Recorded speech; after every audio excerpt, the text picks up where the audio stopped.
Hello students, welcome back again your economics station unlock economics. Video बहुत ज्यादा important होने वाली है एग्जाम पॉइंट ऑफ व्यू से। 12 सीबीएसई एग्जाम के अंदर ये टॉपिक जरूर आएगा, स्किप ना करें, एंड तक जरूर देखें। हमारा आज की क्लास जो है हमारी चलेगी part 4 organisation. Part 1, part 2, part 3 हमने कंप्लीट कर रखी है।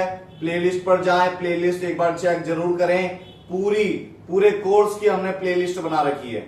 ठीक क्लास, तो बिना देरी के हम लोग चालू करते हैं। चैनल को सब्सक्राइब करें, बेल आइकन दबाएं और ज्यादा से ज्यादा शेयर करें। ठीक है, तो हमारा देखो क्या चलेगा, पार्ट 4 चलेगा हमारा। पार्ट 4 चलेगा किसका, ऑर्गेनाइजेशन का। पार्ट 4 के अंदर हमारे दो इनफॉर्मल और फॉर्मल ऑर्गेनाइजेशन का टॉपिक, ठीक है, संगठित और असंगठित। ठीक है, ऑर्गेनाइजेशन। अगर हम फॉर्मल ऑर्गेनाइजेशन की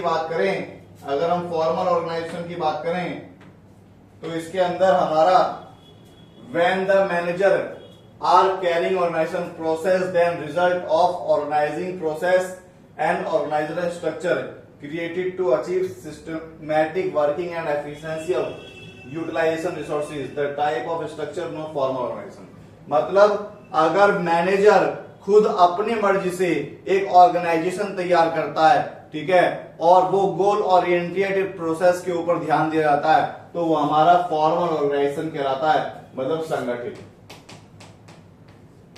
संगठित कहलाएगा। असंगठित जो अपने आप ऑर्गेनाइजेशन बनता है, ये मैनेजर ने तैयार करा, ये लोग किस टाइम पर, लंच में, ब्रेक में, if the formal organisation structure individual are assigned various job of दे दी गई, वर्किंग एट जॉब पोजीशन, सब काम कर रहे हैं अपना, interact with each other, develop some social friendly. मतलब एक ऑर्गेनाइजेशन के अंदर किसका रिलेशन किसके साथ होगा, वो तो हो गया फॉर्मल ऑर्गेनाइजेशन। लेकिन जब एक ऑर्गेनाइजेशन के अंदर खुद अपनी मर्जी से एक सोशल एनवायरनमेंट क्रिएट हो जाता है, सामाजिक वातावरण क्रिएट हो जाता है, उसे बोलते हैं इनफॉर्मल ऑर्गेनाइजेशन। ठीक है, क्या बोलेंगे, इनफॉर्मल ऑर्गेनाइजेशन। ये क्या है, फॉर्मल ऑर्गेनाइजेशन।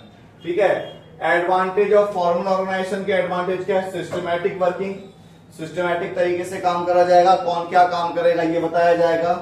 स्केलर चैन फॉलो होता है, मैं किसको रिपोर्ट करूंगा, वो किसको रिपोर्ट करेगा, ये बताया जाता है। Achievement of organisation goal, organisation के गोल को अचीव करने के ऊपर ध्यान दिया जाता है। कोऑर्डिनेशन करवाया जाता है, अच्छा, और मोर एम्फेसिस ऑन वर्क, ध्यान सीधा जो है वो काम पर होता है। ठीक है, फिर disadvantage of formal organisation. Formal organisation के डिसएडवांटेजेस क्या हैं? फॉर्मल ऑर्गेनाइजेशन के डिसएडवांटेज, पहला डिले इन एक्शन, काम करने में देरी हो सकती है। एम्फेसिस ऑन वर्क, सही तरीके से ध्यान नहीं दिया जाता काम पर। सोशल एनवायरनमेंट को पूरी तरीके से इग्नोर कर दिया।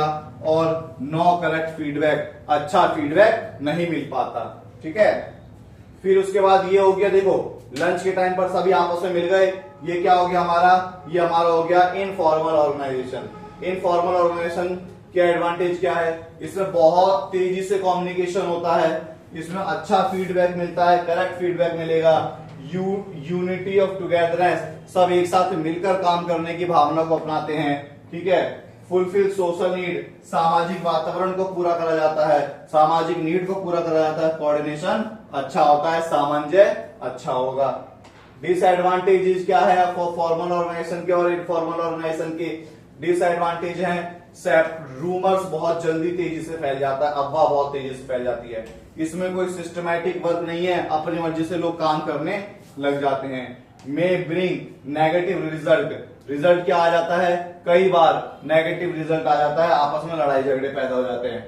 Organisation goal not achieve, organisation का गोल अचीव नहीं हो पाता, इसमें लोग अपना पर्सनली गोल अचीव करने लग जाते हैं। ठीक है, समझ में आया? तो हमारा पार्ट 4 के अंदर हमने फॉर्मल ऑर्गेनाइजेशन, इनफॉर्मल ऑर्गेनाइजेशन के मेरिट्स और डिमेरिट्स हमने करे। चैनल को सब्सक्राइब करना, बेल आइकन दबाना, ज्यादा से ज्यादा शेयर करना, क्योंकि 10 मिनट के अंदर, 5 मिनट के अंदर आपका फॉर्मल ऑर्गेनाइजेशन और इनफॉर्मल ऑर्गेनाइजेशन हो गया। ठीक क्लास, जय हिंद, जय भारत, मिलते हैं नेक्स्ट वीडियो के अंदर।